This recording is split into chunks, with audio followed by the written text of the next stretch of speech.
The scent of sage and coming rain clung to the air, a false promise of peace in the vast, unforgiving Dakota territory. For Elara Mayfield, a woman forged in silence and solitude, the land spoke a language she understood. But today, it screamed. It wasn't the cry of a hawk or the rustle of a predator in the brush. It was a stain of impossible crimson splashed across the worn leather of a riderless horse's saddle. Her breath caught a knot of ice forming in her stomach. The horse stood, head bowed, trembling. And as her eyes followed the trail of disturbed earth, she saw him.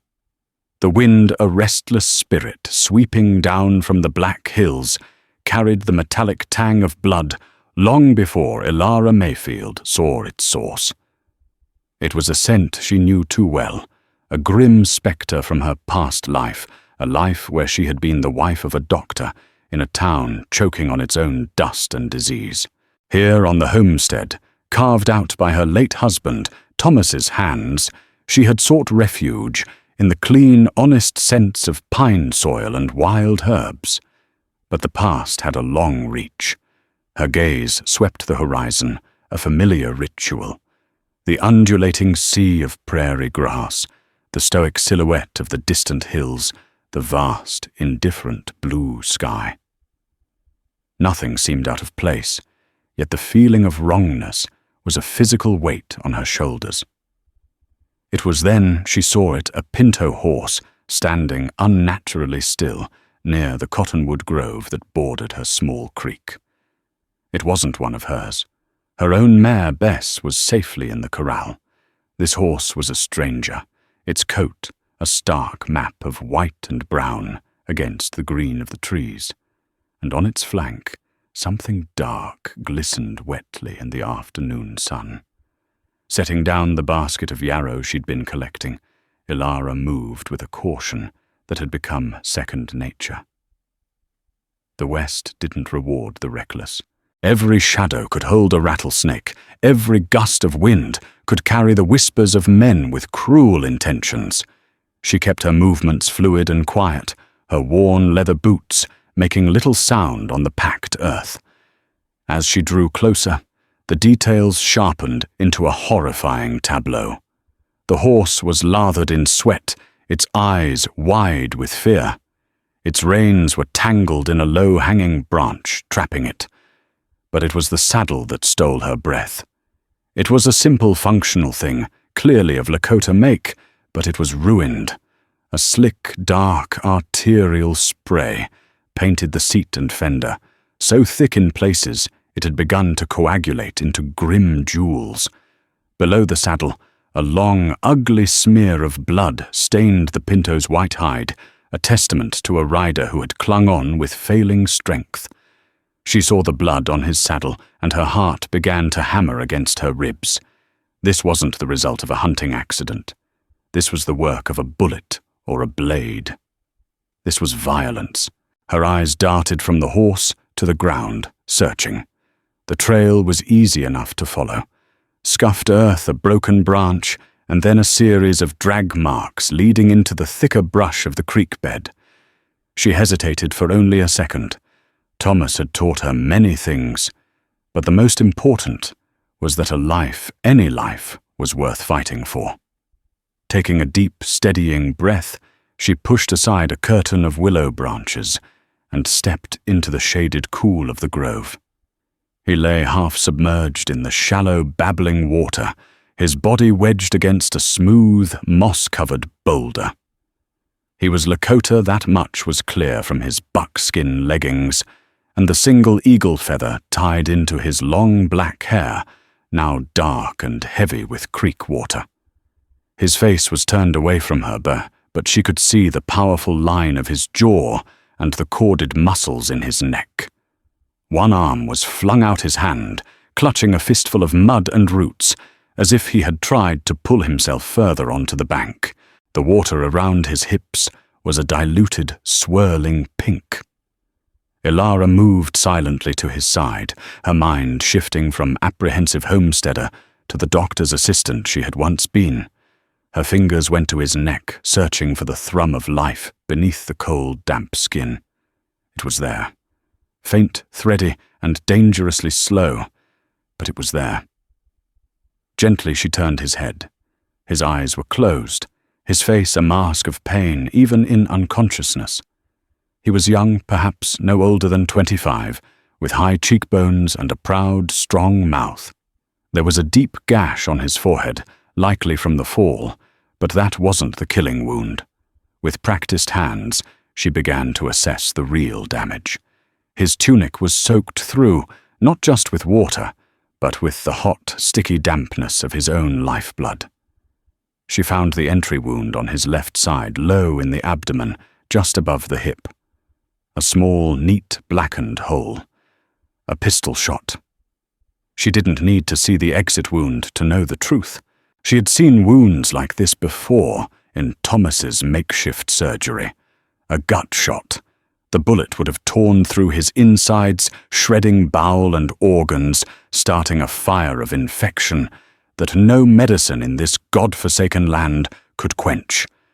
There was no surgeon out here who could piece a man back together from the inside out. He had minutes, an hour perhaps if he was impossibly strong. But he was dying. The realization hit her not with a wave of panic, but with a cold, clear certainty that settled deep in her bones. The blood on the saddle hadn't just been a sign of injury.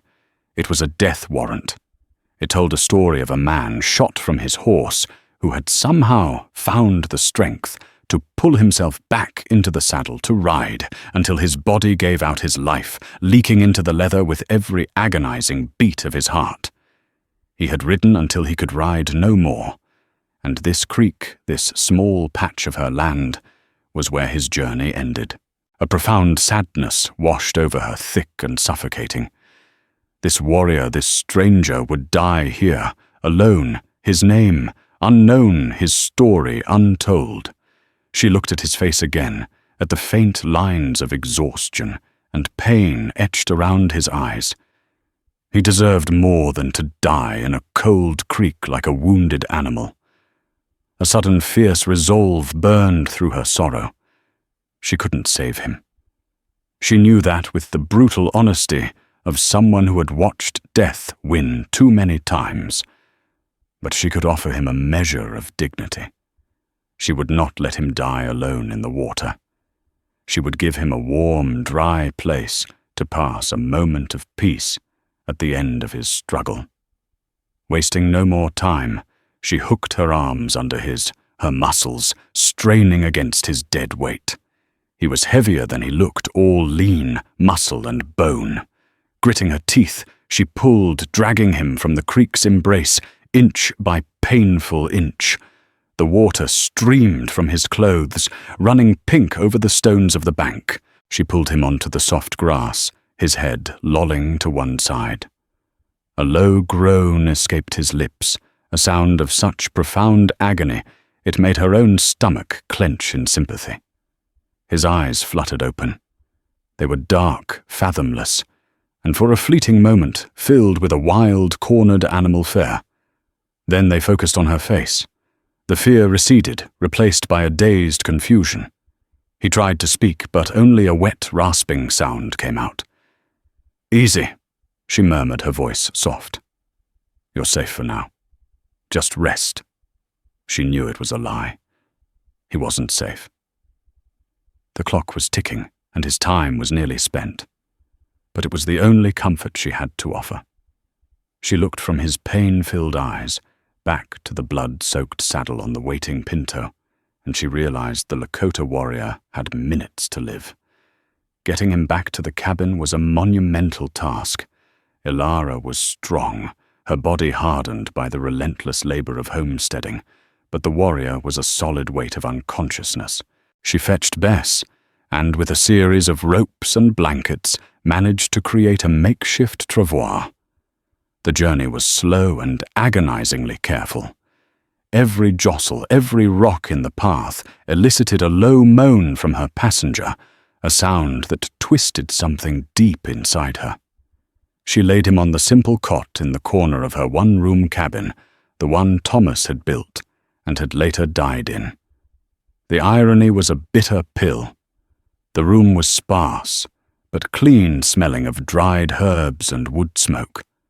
Sunlight streamed through the single window, illuminating the dust motes dancing in the air, a silent, peaceful ballet, indifferent to the drama unfolding below. She worked quickly, her hands moving with an efficiency born of grim experience. She cut away the blood-soaked buckskin tunic, revealing the taut, muscled torso beneath. The wound was angry and dark, the skin around it already beginning to discolor. There was nothing to be done for the internal damage, but she could at least clean him, offer some small comfort. She fetched a basin of warm water and a clean cloth. As she gently washed away the grime and dried blood, she felt an almost unbearable intimacy in the act. She was tending to the last moments of a stranger's life, a man whose name she did not know, whose people were seen by most of her kind as enemies. He drifted in and out of consciousness. In his lucid moments, his dark eyes would follow her movements, not with fear anymore, but with a kind of weary resignation. He knew, just as she did. The unspoken truth hung in the air between them, thick and heavy as the scent of blood. "Water," he rasped, his voice a dry whisper. She lifted his head carefully, holding a tin cup to his lips. He managed only a few small sips before his strength failed him, his head falling back against the straw-stuffed pillow. His eyes closed for a long moment, and she thought he might have slipped away. But then they opened again, and this time there was a flicker of urgency in their depths. "Listen." He breathed the word, costing him a visible effort. Elara leaned closer, her ear just inches from his mouth. "I'm here," she said softly. "I'm listening." His breath hitched, and a spasm of pain racked his body. He clenched his fists, his knuckles white. When the wave passed, he spoke again, his words fragmented, pushed out on the last of his air. "Black rock, where the creek turns to poison. They take the yellow stone from Mother Earth's bones." Elara frowned, trying to piece together the fevered poetry. Black rock. She knew of a landmark by that name, a grim volcanic outcropping several miles north, deep in the hills the Lakota considered sacred. Yellowstone. Gold. He was talking about a gold mine, an illegal one by the sounds of it on Lakota land. He coughed a wet, rattling sound that sent a fresh slick of crimson to the corner of his lips. She wiped it away gently with the cloth. "The man with the tin star." He whispered, his eyes locking onto hers, pleading with her to understand. "He is no lawman. He is a thief. He leads them." A cold dread trickled down Elara's spine. A tin star. The sheriff. She had only been into the nearby town of Redemption Creek a handful of times since Thomas's death, but she knew of Sheriff Silas Blackwood. He was a man with a reputation, firm, fair, and respected. A man who had, by all accounts, brought order to a town teetering on the edge of lawlessness. Could this dying man be right? Was the town's savior a fraud? The warrior's hand, surprisingly strong, suddenly grabbed her wrist. His touch was cold, his skin clammy, but his grip was iron. He cannot have this." He gasped his other hand, fumbling inside the waistband of his leggings. His fingers emerged, clutching a small, intricately carved object. He pressed it into her palm and closed her fingers around it. "For Wanbli, my brother. Show him. He will know." She opened her hand. Lying in her palm was a piece of bone or antler carved into the shape of a hawk's feather. It was a beautiful, delicate thing, every line etched with precision and care. But what made it unique were the small symbols burned into its surface, a star, a serpent, and a broken spear. It felt warm from his body, a small vessel of heat in the rapidly cooling room. Wanbley. She repeated the name, committing it to memory. Where will I find him? The warrior's eyes were clouding over the light within them, fading. His grip on her wrist loosened. He will find the trail, he whispered, his voice barely audible. He always finds the trail. His body went limp, his head turning to the side. A final shuddering breath escaped his lips. And then silence. The only sound in the cabin was the gentle crackle of the fire in the hearth and the frantic beating of Ilara's own heart. She stood there for a long time, the carved feather clutched in her hand, the weight of the man's last words settling upon her. He was gone. His story, or what little he had been able to tell of it, was now hers. It was a dangerous inheritance. He had not just given her a message, he had given her a burden, a truth that could get her killed.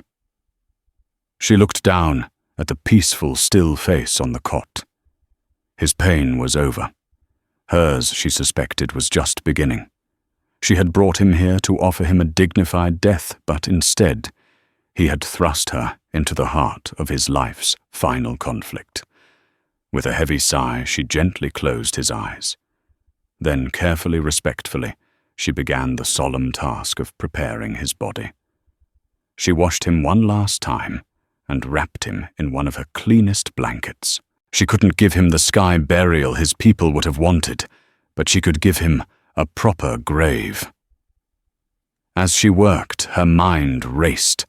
The sheriff, Silas Blackwood, a thief leading a secret gold mining operation on sacred land. It seemed impossible, but the dying warrior's conviction had been absolute, and he had paid for that conviction with his life. She looked at the carved feather in her hand. Show him. He will know.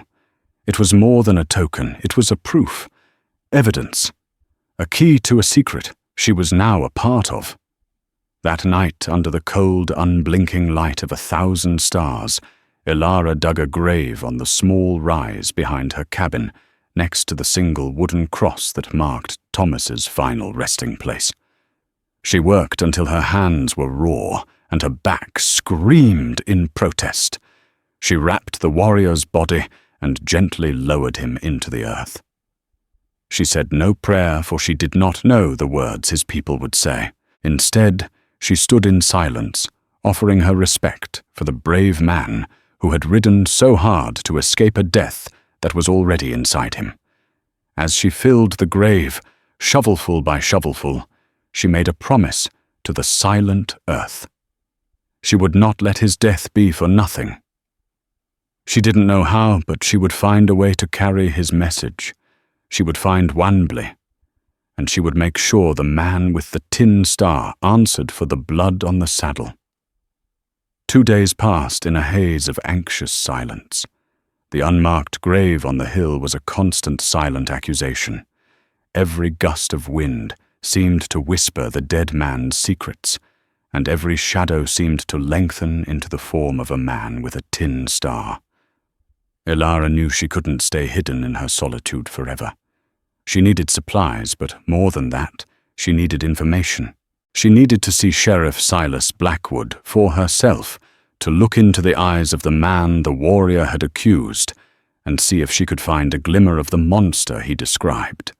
She saddled Bess, her movements stiff and deliberate. Tucked deep within a leather pouch at her belt was the carved feather.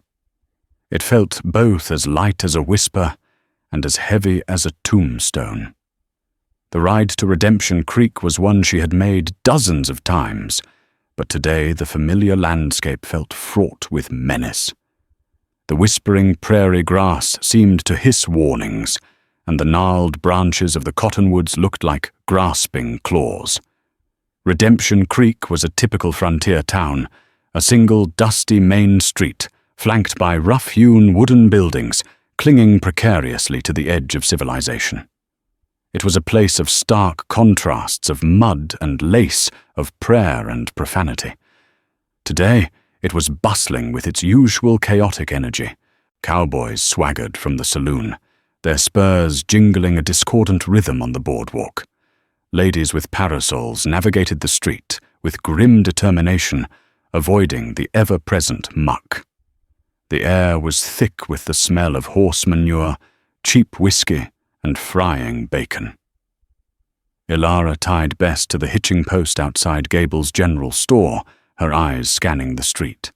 The sheriff's office was directly across from her, a solid-looking building with a barred window and a sign that read, Sheriff S. Blackwood. As she watched, the door swung open, and the man himself stepped out. Silas Blackwood was not what she had expected. She had pictured someone brutish, a hulking figure with cold, cruel eyes. The man standing on the boardwalk was tall and handsome, with a neatly trimmed mustache and hair the color of sun-bleached sand. He was dressed in a well-tailored black coat and trousers, his boots polished to a high shine. The tin star pinned to his vest was the only thing that marked him as a lawman rather than a prosperous merchant. He smiled at a passing woman, a flash of white teeth in a tanned face, and the woman blushed and hurried on her way. He radiated an aura of confident, easygoing authority. He is no lawman. He is a thief. The warrior's words echoed in her mind. Could this charming, respectable man be a cold-blooded killer? Ilara forced herself to walk across the street, her heart a frantic drum against her ribs. She had to play the part of a concerned, slightly frightened homesteader. She had to be convincing. "Sheriff," she said, her voice a little shakier than she would have liked. Blackwood turned his blue eyes appraising her with a friendly curiosity. "Ma'am, can I help you? My name is Ilara Mayfield. I live out by the old cottonwood grove east of here." "Mrs. Mayfield," he said, his smile warm and reassuring. He tipped his hat. "I know the place. Heard about your husband. My condolences. It's a hard life out here for a woman alone." His sympathy felt like a coiled snake. "Thank you, Sheriff. It is. Which is why I've come to you. I saw something a couple of days ago. It's been troubling me."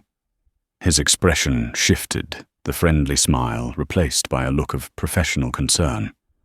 "Oh, what did you see?" "A horse," she said, choosing her words carefully. "A pinto. Riderless.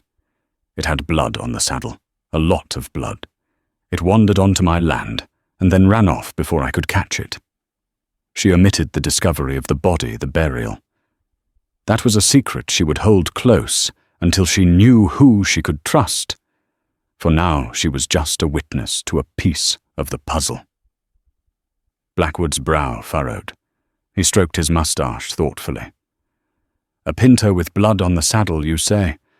Was it branded?" "I couldn't get a good look," she lied smoothly. "It was skittish.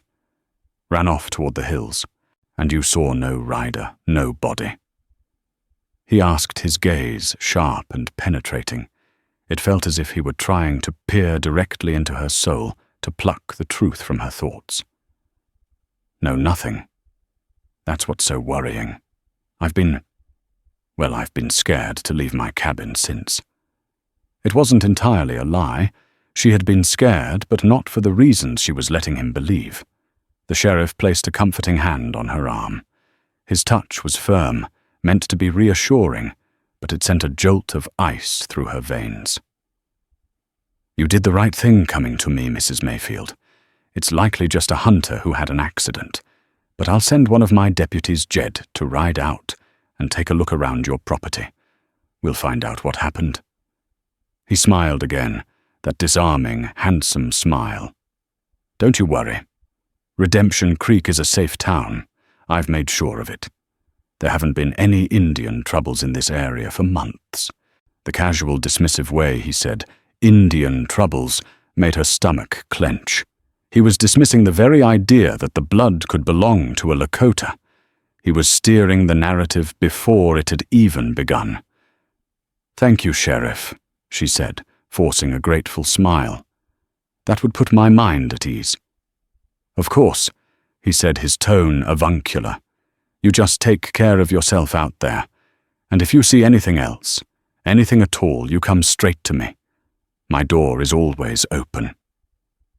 As she turned to leave, her eyes caught a detail she hadn't noticed before. On the butt of the holstered pistol that rested on his hip, there was a small custom modification.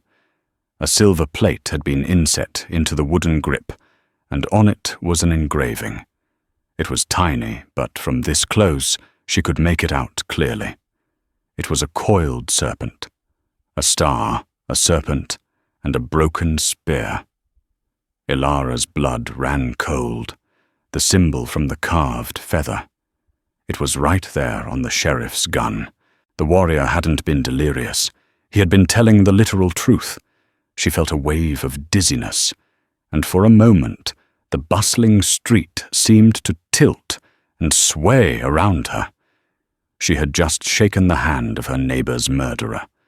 She had looked him in the eye and lied while he had done the same.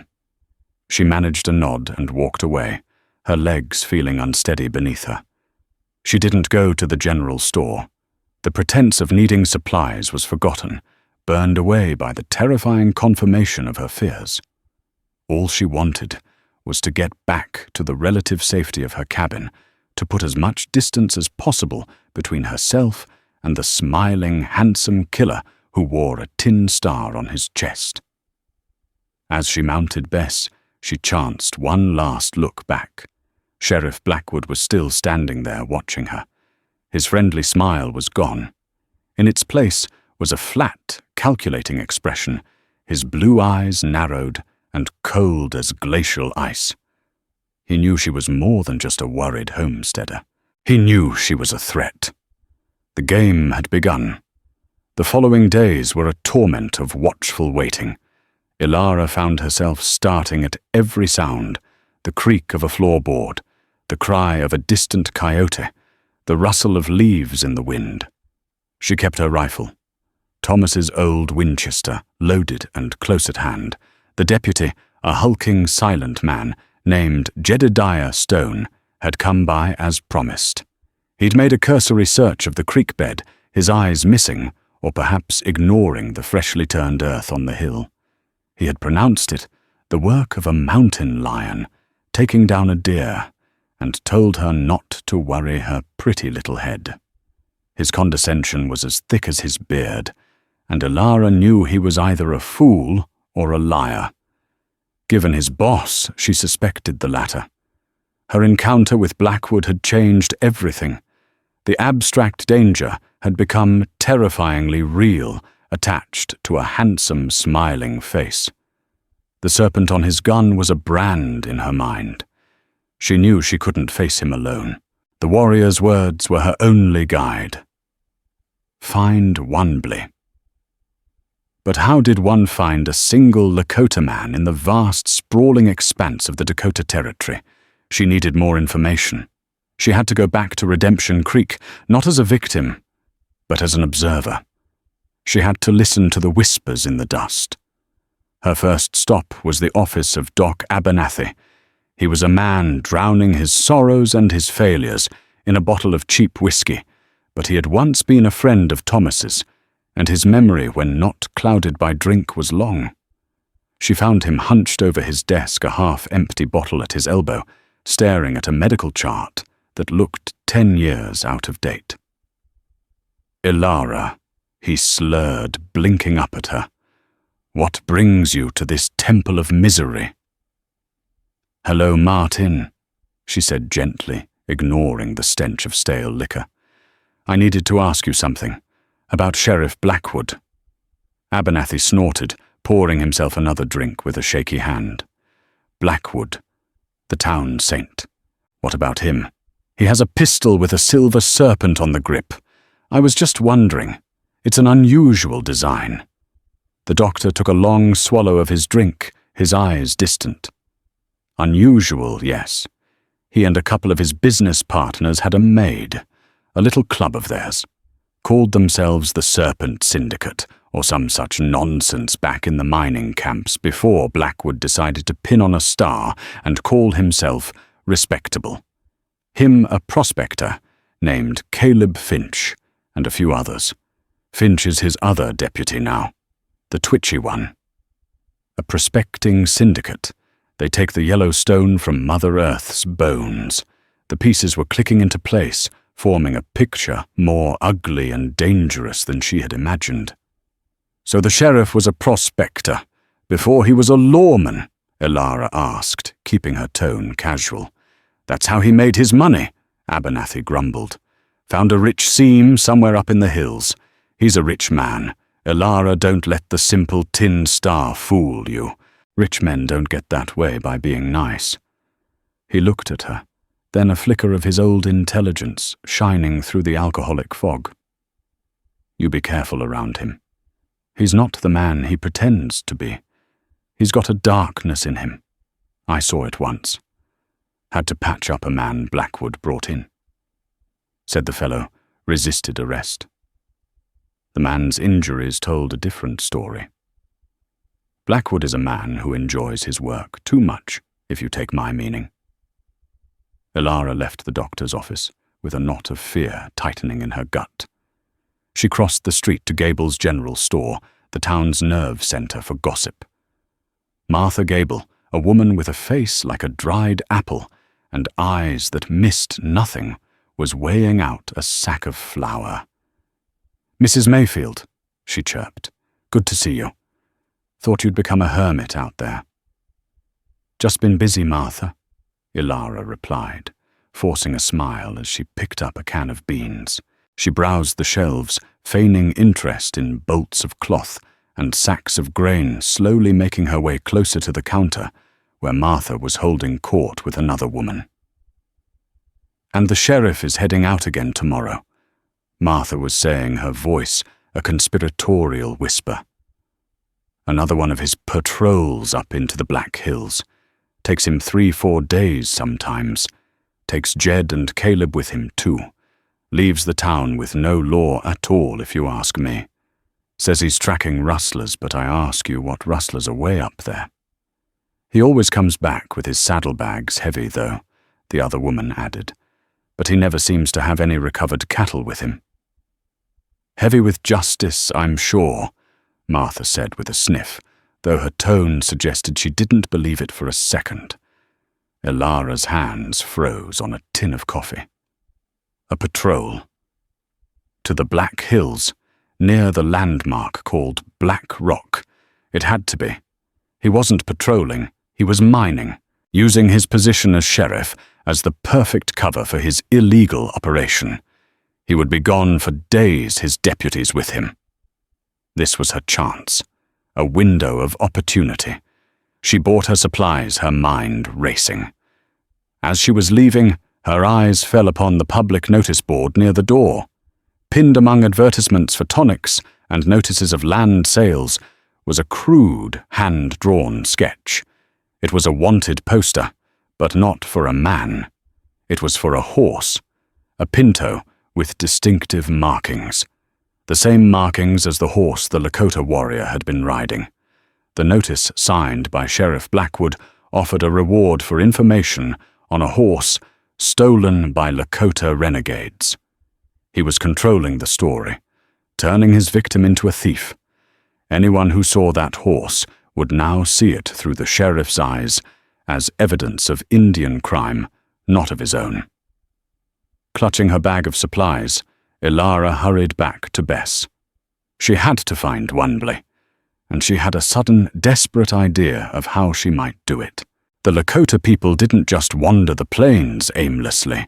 They had camps, villages, and sacred places. They had patterns. Thomas, in his medical curiosity, had collected maps and books on the local tribes, trying to understand their culture.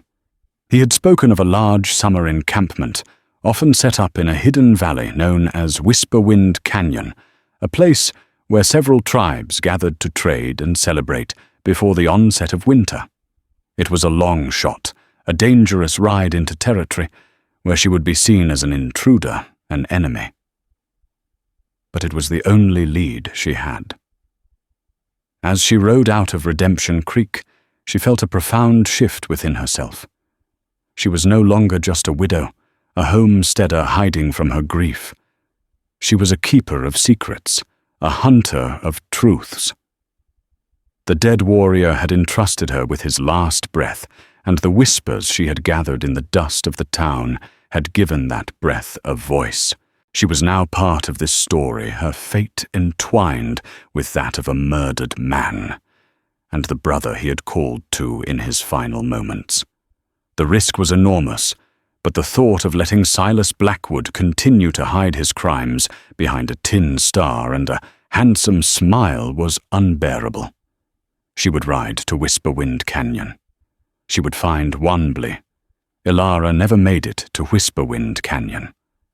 She was 2 days into her preparations, packing dried meat and checking the worn soles of her boots, when the sound of an approaching horse sent a jolt of pure adrenaline through her.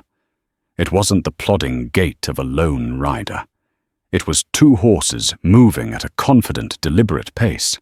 Peeking through a crack in her cabin door, she saw them Sheriff Blackwood and his twitchy deputy, Caleb Finch. They hadn't gone on their patrol, after all, or perhaps this visit was the first stop. Her heart hammered against her ribs. She forced herself to take a slow, deep breath, moving the Winchester from its place by the door to lean against the table within easy reach but not so obvious as to be a challenge. She smoothed her apron, erased the fear from her face, and stepped outside, blinking in the bright sun, as if she had just been disturbed from her chores. "Sheriff," she said, her voice betraying only a hint of surprise. "I wasn't expecting visitors." "Mrs. Mayfield," Blackwood said, swinging down from his horse with practiced grace. His smile was as bright and false as a lead dollar. "Caleb and I were just riding the perimeter. Thought we'd stop in, see how you were faring after your little scare." Caleb Finch remained mounted, his shifty eyes darting around the homestead, lingering on the barn, the corral, the small rise where 2 graves lay hidden from this angle. He was a weasel of a man, thin and nervous, his hand hovering constantly near the butt of his pistol. He was the lookout. "That's very thoughtful of you," Ilara said, her gaze fixed on Blackwood. "As you can see, everything is quiet." "Quiet is good," the sheriff said, his eyes roaming her face, searching for cracks in her composure. "I just wanted to follow up on your report. That pinto you saw, it matches the description of a horse stolen from a prospector over in the next county. We have reason to believe the Lakota who stole it might be dangerous. Part of a radical band that's been causing trouble. He was weaving his web of lies, trying to ensnare her in it. He was giving her the official story, a story that made him the hero and the dead man a villain. He was testing her, waiting to see if she would challenge it."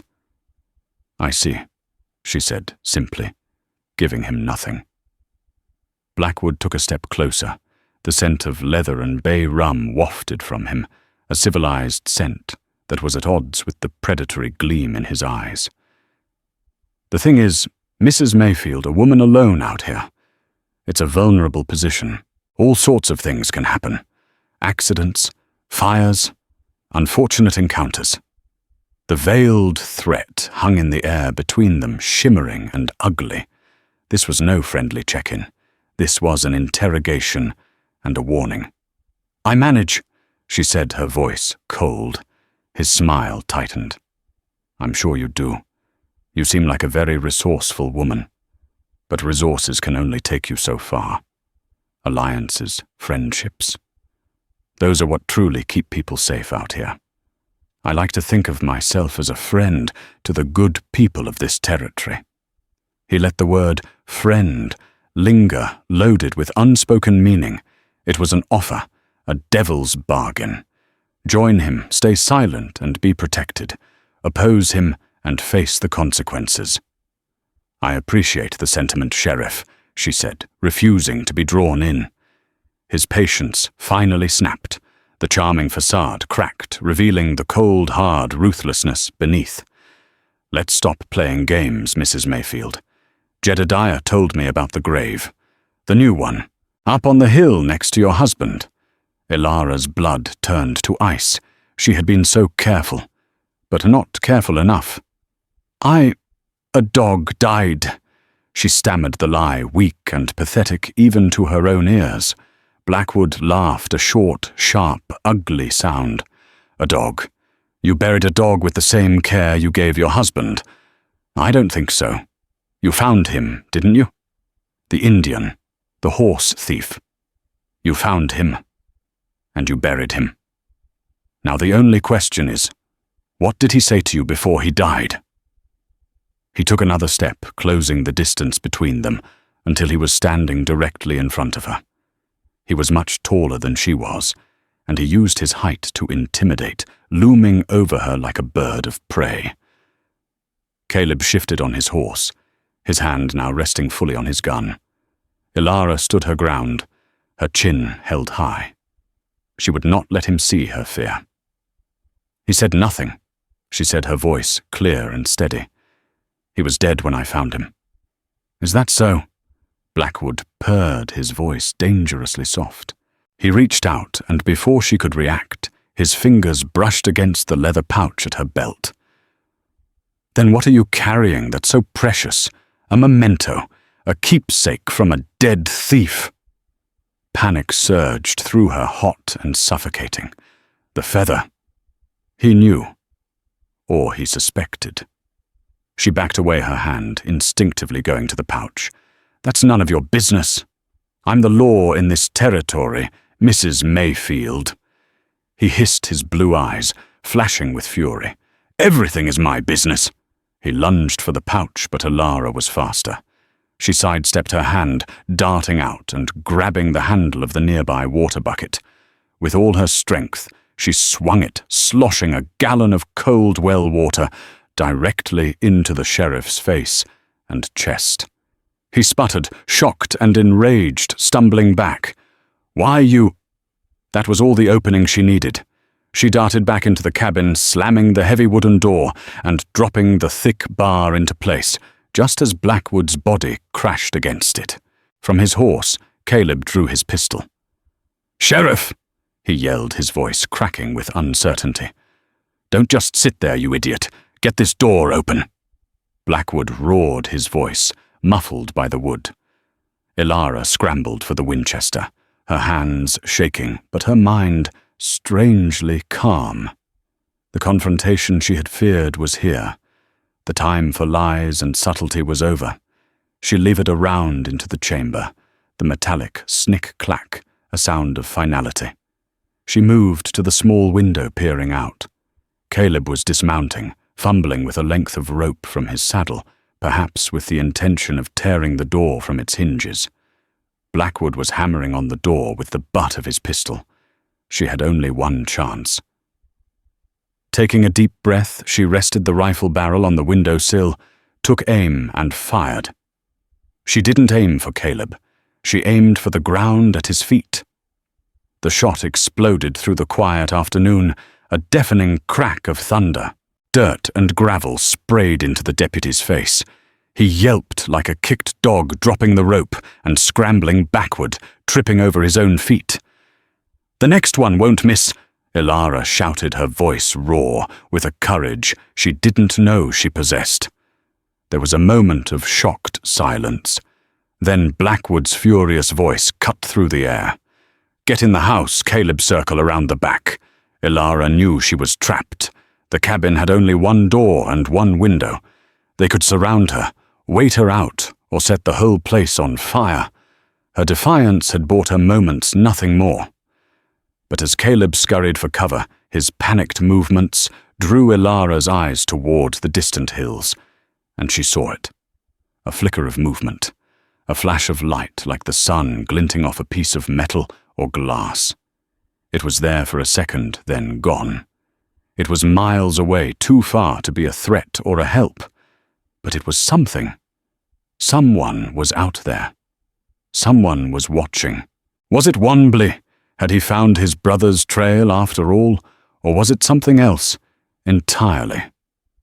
A desperate hope, fragile as a butterfly's wing, flickered in her heart. She wasn't alone. Maybe.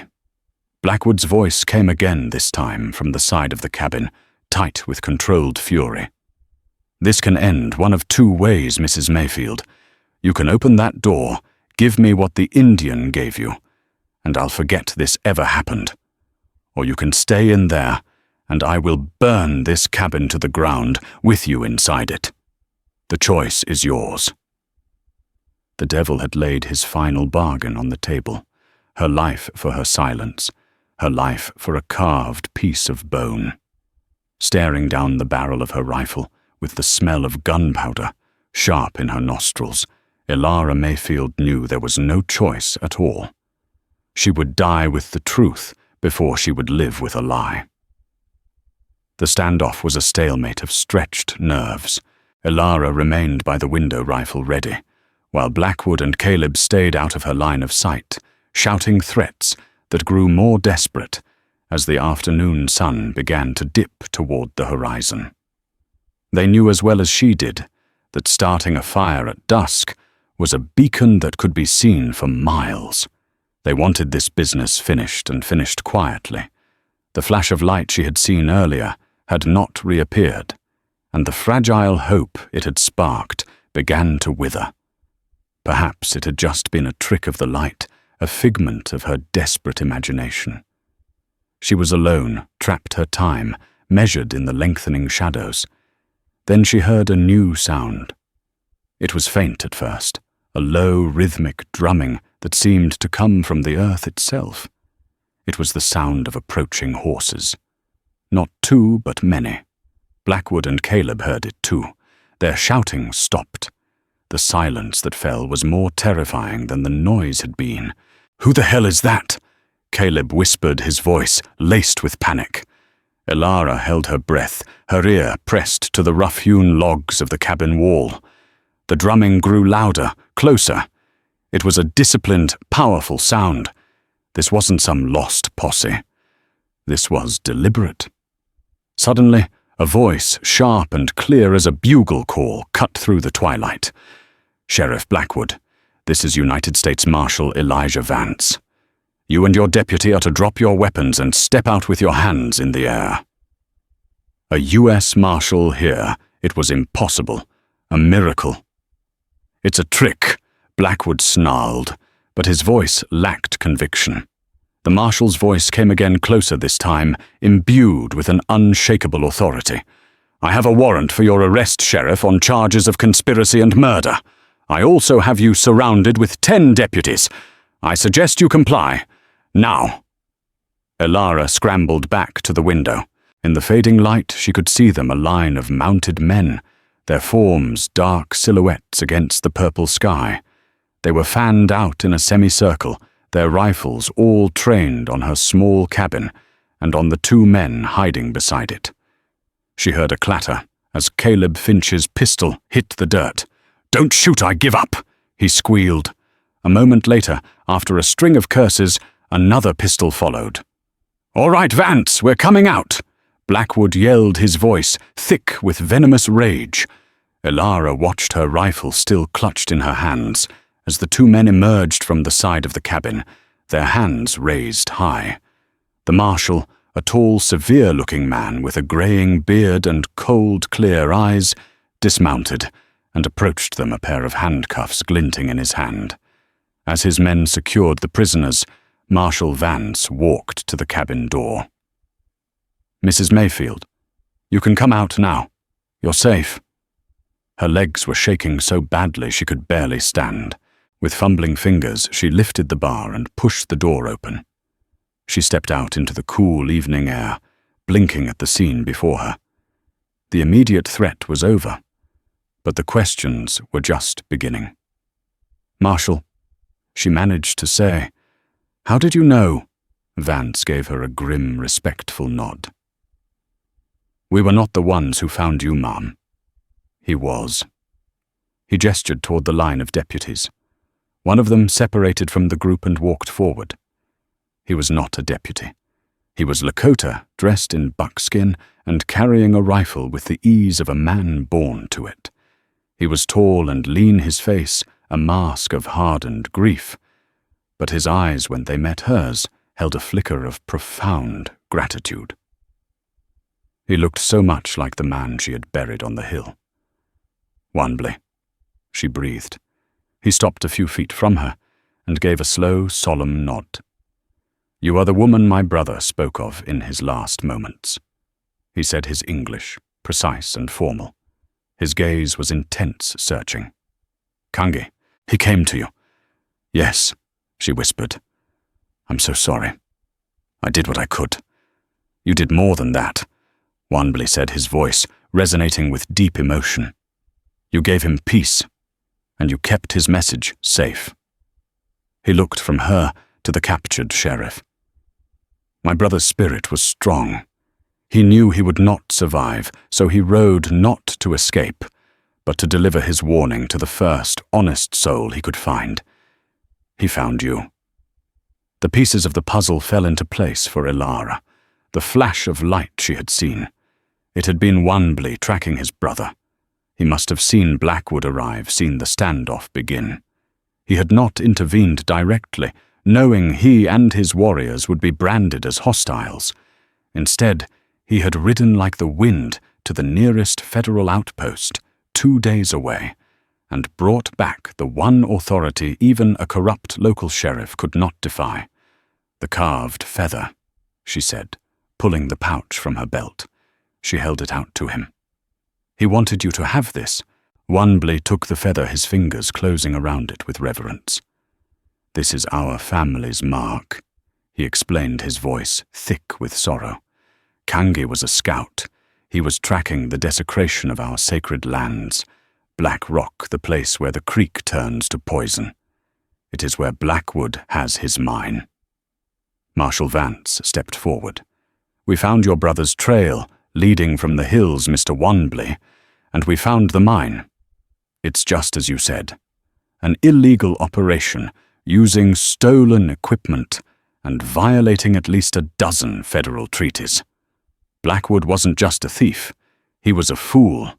He kept meticulous ledgers detailing every ounce of gold he pulled from the ground. We found them in his office, safe." Blackwood held fast between 2 deputies, turned his head, and spat on the ground. "You have nothing.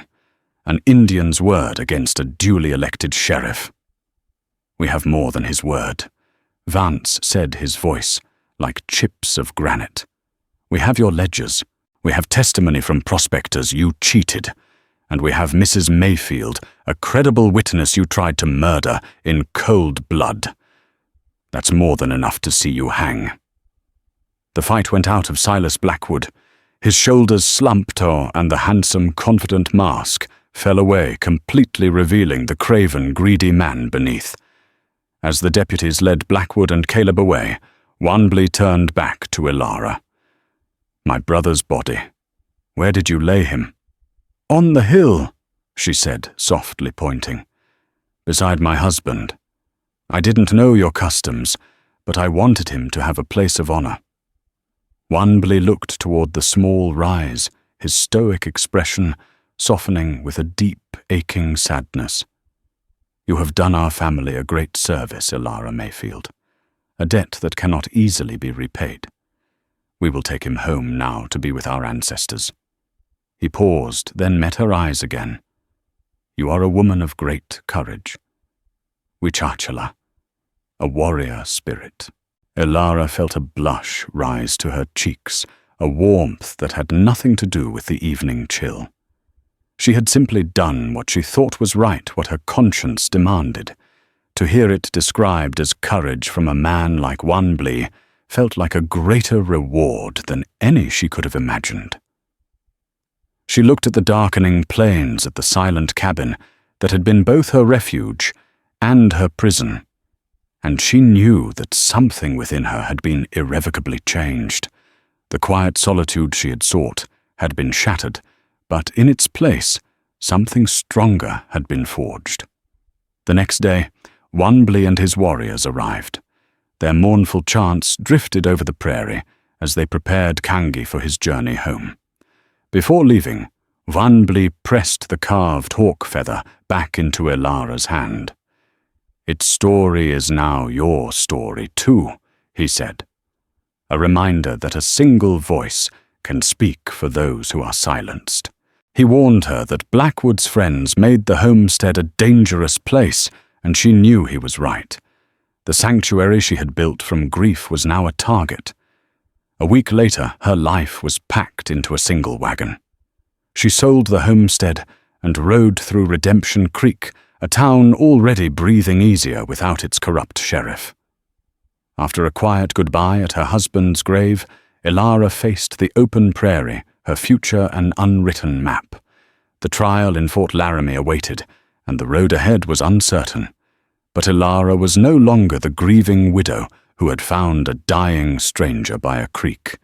She was a survivor, a witness, a woman forged by a sacred promise.